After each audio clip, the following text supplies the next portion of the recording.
So today I had quite a enjoyable and long conversation. So there's a few things that I was like deciding to talk about. One, we talked about security. We've done a few videos on security, and the discussion was more like what's going to happen in the future. And once you inject computer vision, once you inject reasoning, once you inject AI, once you inject the idea, the understanding that the system can start looking through recordings, thousands of hours of footage from multiple vantage points, and to gain context and also to start seeing patterns.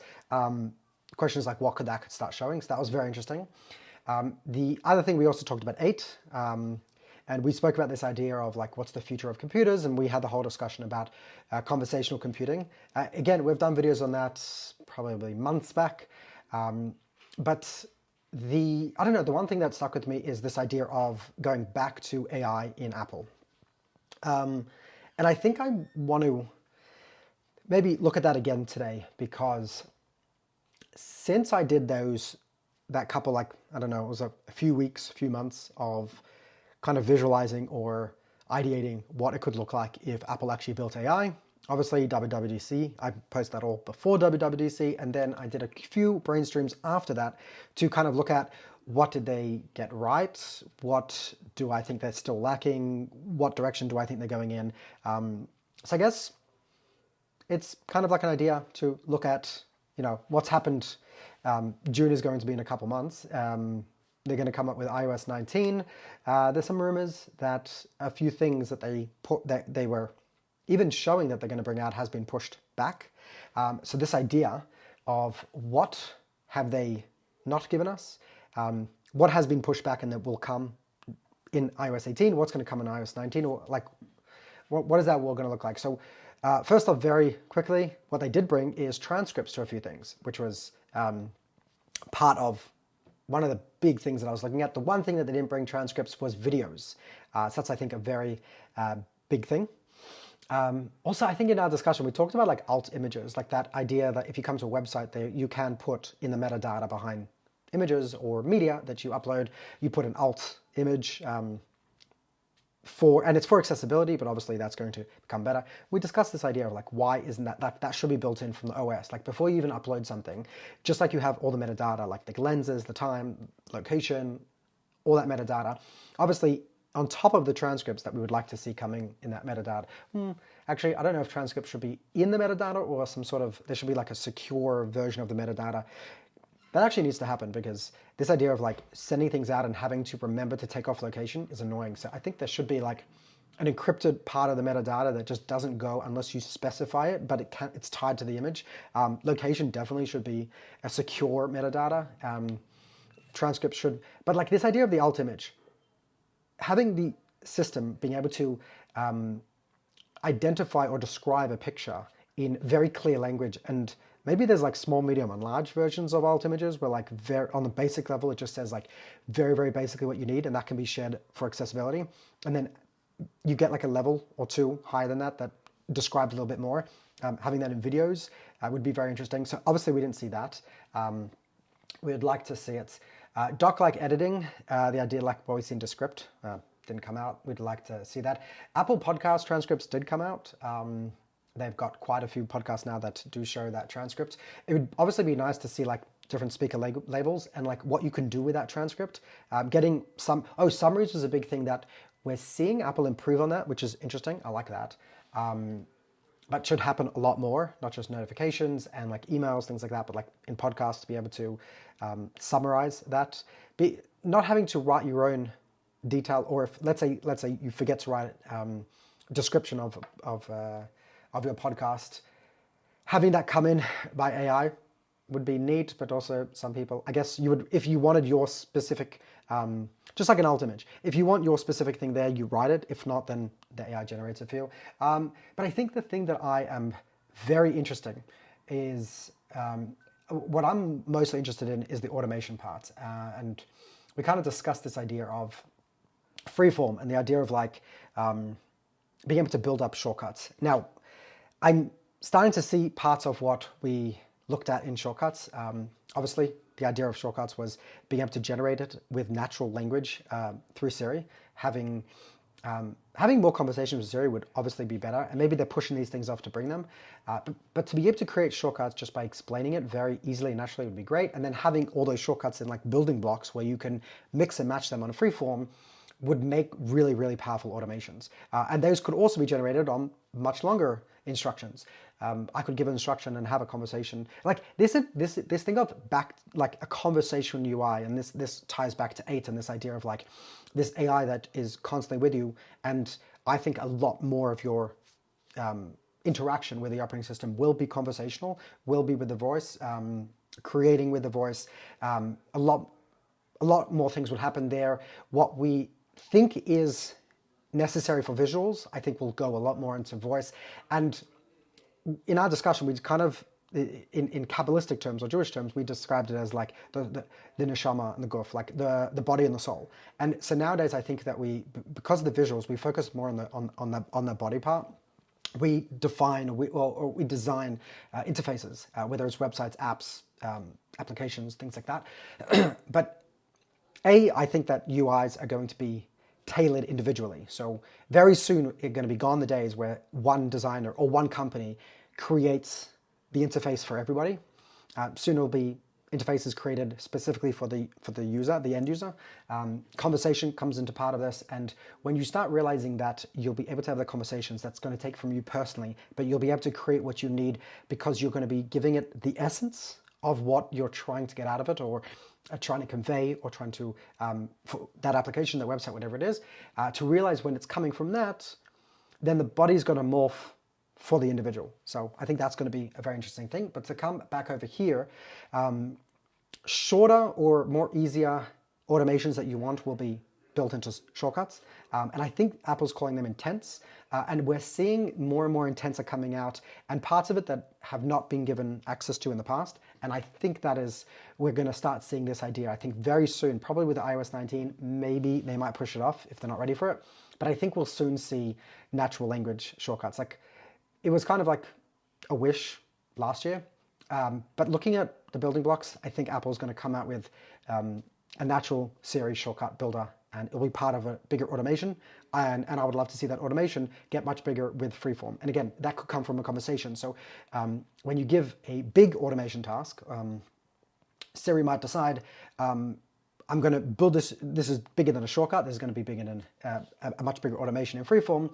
And I'll also design you multiple shortcuts that'll be part of it. And they'll be connected, and then you'll be able to connect them with arrows, with lines, move them around as you improve on it. So again, you could improve it conversationally, and Siri will help you change that. But you could also change that with moving nodes around, how you connect them. You'll be able to see how the automation works. And as you progress, you'll also be able to change it as things change. So, if you want to schedule something based on what your audience looks at. I'll be connected, and then you'll be able to connect them with arrows, with lines, move them around. Okay, so that is that's Siri coming back, and I think it's coming from my phone. And I don't know the way of turning it off while I'm in the middle of doing this, because okay, so we can't say the magic word because it's very hard to take it off if I'm recording myself. Wait. So I think shortcuts are going to be massive. Freeform is going to be massive. And it's interesting because when you look at it, there's like kind of two dominant forms of speaking to your AI. And that is the chat and the canvas. We'll use the terms that Apple uses. Jarvis, was it Jarvis? No, there was another one. Starting with a J. There, I forgot it. I don't think it was Jarvis. Anyways, there was another one that very much was like a document style. The idea was, instead of having back and forth, just like little conversations, it was much better in like document format. And you could, when you change the prompt, you can change the prompt from the text before it, and you wouldn't have to alter everything. Like, let's say you want to do like an essay, or you're writing something big. If you did it in a chat version, it would keep changing the document afterwards. So ChatGPT introduced canvases afterwards, and what that did is, what's interesting with it is that it helps you create that document, but then if you give it edits or you give it things that you want it to do differently, it'll actually go back and change the original canvas. We still don't have a lot of control of these are parts that I want to keep, these are parts that I don't want to keep. And you could also edit that canvas and you could work on just different paragraphs, things like that. So those were the kind of the two dominants. Claude has, I think they call them, what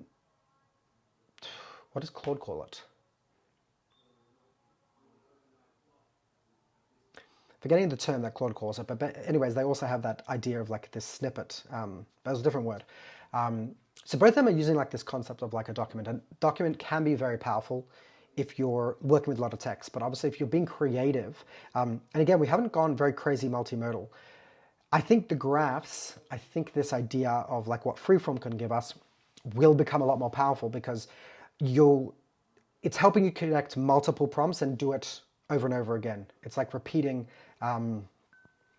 it's being able to have a repetition of what you had before, and it'll be self-improving, self-healing. So I think that is kind of like the third method that we're going to interact with it. So the first one was to chat, back and forth, which can get hard for documents. Then you've got the document, the canvas version.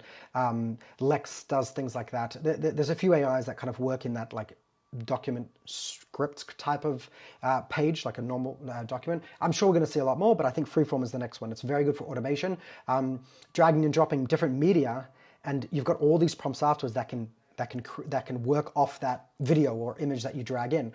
Also creating prompts to create media off of transcripts that might be a different shortcut node that then generates 3 different options of a thumbnail, and then have that go through and say, okay, we want to generate, let's say for example, YouTube thumbnail. We're not going to just paste it one thing at a time. We're going to give you a bunch of options that you can try with.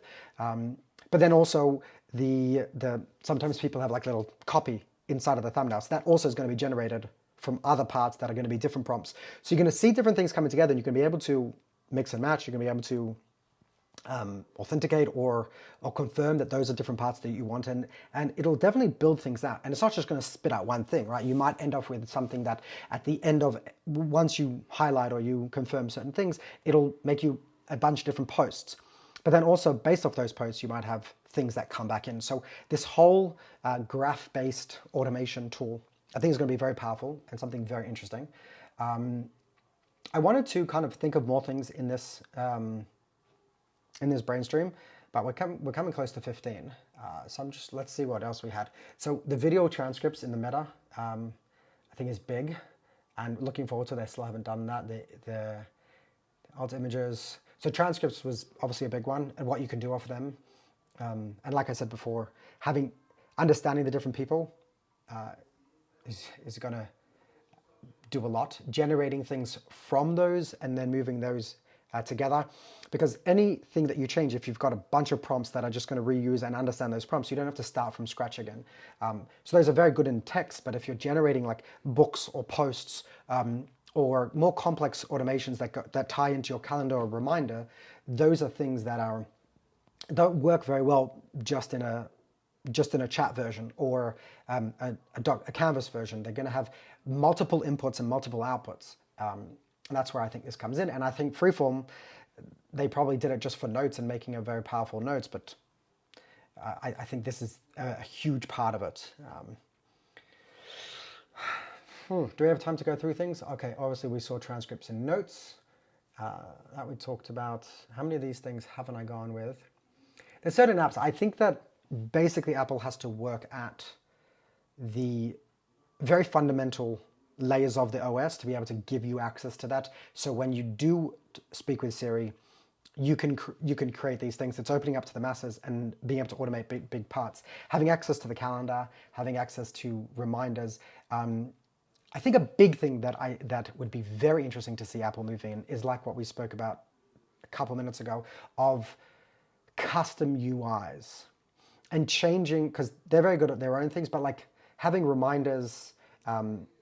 They've got a few apps that already are kind of merging over each other. Like there's certain apps like to-do lists that should be using not just reminders, but also calendars, things like that. And so the merging of certain apps and creating custom UIs based on the person and based on your preferences would be, I think is the way forward. I don't think we'd see it in iOS 19, but I think it's going to come down the line. It's it's bound to happen. Okay, that's all the time I have. There's a lot more that we can think of. Maybe next one we'll do more brain streams. I'll see you guys in the future.